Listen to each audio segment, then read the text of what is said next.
ትናንሽ ንግዶች የኮሪደር ልማት በሚል ኮስሜቲክ ፕሮጀክት እየታፈኑና እየፈረሱ ነው። ይሄ ብልጽግና ሊሆን አይችልም። ፓርቲው የብልጽግና ፓርቲ ኢኮኖሚው ያደገ መሆኑን ይነግረናል። ኢኮኖሚው ለማን ያደገው የሚለውን ጥያቄ ሁላችንም መጠየቅ አለብን። ለባለስልጣናቱና ልጆቻቸው ወይስ ለተለት ለምንኖር ኢትዮጵያውያንና በልተን ማደር ላልቻለን ዜጎች? ስራ የማይፈጥር እድገት እውነተኛ እድገት ነው ብለን አናምንም።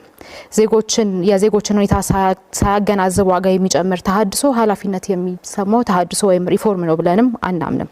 ምርታማነት ሳይኖር መበደር ልማት አይደለም፣ ቀውስን ለሌላ ጊዜ ማስተላለፍ ነው። አሁንም በተደጋጋሚ የብልጽግና መንግስት ፌል እንዳደረገና የሀገሪቱን ኢኮኖሚ ከድጡ ወደ ማጡ እየከተታት እንደሆነ የኢትዮጵያ ህዝብ የሚረዳው ነገር ነው። ምክንያቱም ኢኮኖሚ ሌላ ተአምር የለውም። ኢኮኖሚ ማለት ህዝብ በልቶ አድሯል ወይ፣ ሀገር በምን አይነት ሁኔታ ላይ ነው የምትገኘው ማለት ነው።